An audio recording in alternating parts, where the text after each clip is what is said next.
Negara-negara maju yang pendidikannya maju nih, Finlandia dan lain sebagainya, nggak ada satupun menggunakan instrumen militer. Ini Deddy Mulyadi nggak paham ini falsafah.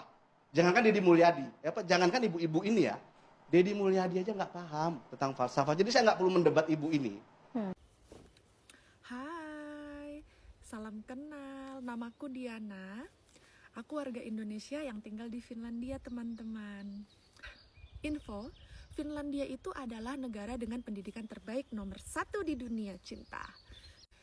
Nah, guys, jadi aku somehow TikTok itu ngasih FYP banyak banget tentang pembahasan video sebelumnya, yaitu tentang kebijakan Gubernur Jawa Barat yang mengirimkan anak-anak nakal ke barak, ya kan, militer. Terus di statement yang aku bikin video di depan itu si bapak berbaju kuning, ya maaf ya pak ya, bapaknya itu bilang contoh negara-negara maju seperti Finlandia, begitu. Kebetulan aku tinggal di Finlandia, cinta. Jadi si bapak ini bilang kalau di negara maju itu nggak ada tuh anak nakal yang dikirim ke barak militer, cinta. Nah, pertanyaan saya, Bapak tahu dari mana? Apakah Bapak sudah melakukan survei? Apakah Bapak sudah ngecek di Finlandia itu seperti apa mengurusi anak-anak nakal? Begitu ya Pak ya. Di sini saya mau bantu menjawab Pak. Kebetulan saya kerja di TK. Nah, kebetulan kedua, TK saya itu satu gedung dengan sekolah anak-anak yang nakal ini. Jadi mungkin namanya berbeda, bukan barak militer. Tapi di sini tuh namanya adalah kayak family center gitu, ada bahasa Finlandianya sendiri. Nah, family center ini sistemnya kurang lebih sama, cuma nggak diajarkan kayak di Indonesia kan, diajarkan untuk baris berbaris menjadi kayak wajib militer ya. Nah itu nggak kayak gitu, cuman caranya kurang lebih sama, mirip lah. Jadi itu khusus untuk anak-anak yang bandel, yang nggak mau sekolah, anak-anak yang suka tawuran dan lain sebagainya, samalah kayak di situ gitu ya. Atau anak-anak yang sudah ini kebiasaan mengkonsumsi minuman yang tidak seharusnya, yang di bawah umur.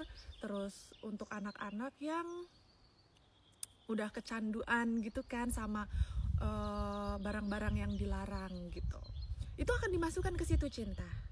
Begitu. Jadi sistemnya sama, dia akan dimasukkan ke dalam sekolah ini dan dia pun menginap di situ. Jadi dia tidak tinggal dengan keluarganya, tapi dia dimasukkan ke dalam situ. Di situ sama sistemnya, ada kalau sakit ada ada dokter bisa dibawa ke rumah sakit. Terus psikolog juga ada, psikiater atau apapun itu tuh disediakan. Ada gurunya juga. Terus dia sekolah juga, tapi satu hal, dia itu sekolahnya nggak di situ, ditaruh di sekolahan, tapi untuk antar jemput ke sekolah itu yang antar jemputnya itu bapak polisi. Begitu, cinta. Pertanyaanku, polisi sama TNI sama nggak sih? Beda ya. Tapi itu militer juga nggak sih? Jatuhnya sama-sama aparat negara kan, aparat keamanan kan. Jadi dia antar jemputnya sama bapak polisi. Nah, setiap hari di depan situ itu tuh ada bapak polisi atau taksi yang udah kayak yang udah disewa untuk antar jemput anak-anak ini. Mereka tetap mendapatkan pendidikan, mereka dapat makan gratis juga karena disediakan sama pemerintahnya. Mereka dapat ilmu yang harus dia dapatkan, yang dia nggak bisa dapatkan di lingkungan tempat dia tumbuh. Misal dia korban dari orang tua yang sering berantem, jadi anaknya semaunya sendiri gitu kan, karena orang tua yang nggak bertanggung jawab, dikirimlah ke situ, begitu. Atau anak-anak yang ya udah pokoknya anak-anak nakal akan dikirim ke situ, begitu.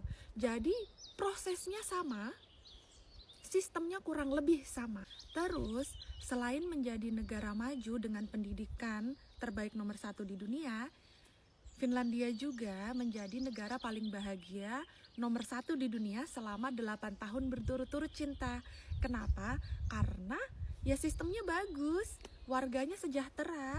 Kenapa? Karena pemerintah kita menyediakan tempatnya, menyediakan layanan untuk masyarakat yang membutuhkan bantuan. Dalam hal ini ya anak-anak yang butuh bantuan, begitu. Jadi secara nggak langsung di sini aku mau bilang kepada Gubernur Jawa Barat, Bapak hebat karena sudah menerapkan sistem yang ada di sini, dibawa ke Indonesia, negara kita tercinta. Begitu. Jadi untuk aku pribadi, aku bukan masyarakat Jawa Barat, aku adalah orang Sumatera yang tinggal di Finlandia. Jadi nggak ada urusan sangkut paut dengan politik. Aku hanya ingin ngasih tahu, menginformasikan kalau sistem itu tuh luar biasa, hebat. Jadi kalau bilang hak asasi dan lain sebagainya, aku kurang paham. Cuman untuk sistemnya, ya kurang lebih sama. Walaupun mungkin agak berbeda sistemnya, tapi kurang lebih mirip lah gitu, dan itu keren. Jadi di sini anak-anak nakal juga akan dikirim, cuma bukan dikirim ke barak, tapi dikirimnya ke family center. Dan satu, orang tua nggak tinggal di situ ya, orang tua bisa nengokin seminggu sekali atau berapa hari sekali, begitu. Jadi nggak setiap hari orang tua bisa nengokin. Sistemnya kurang lebih mirip lah, dan itu hebat.